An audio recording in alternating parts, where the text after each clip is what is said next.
Welcome to MarineMax Lake of the Ozarks. I'm Captain Ben Beecher. Today we're on a 2024 Scout 281 XSS Midnight Edition. Really cool boat.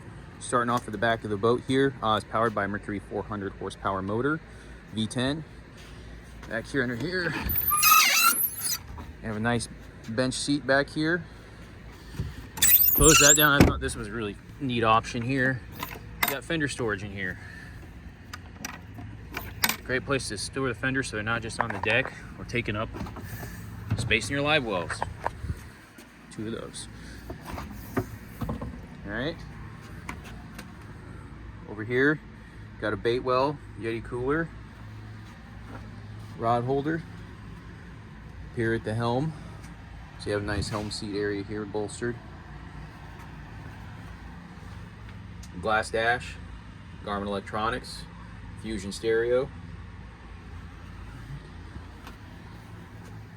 Head compartment with the cushions for the front here. And you have nice seating up in the front. All those cushions go around here. And then you have your windlass up here. So all in all, really cool boat. It's gonna do really well here in Lake of the Ozarks. Give me a call. Stop in MarineMax Lake of the Ozarks. Take a look today. 2024 Scout 281 XSS.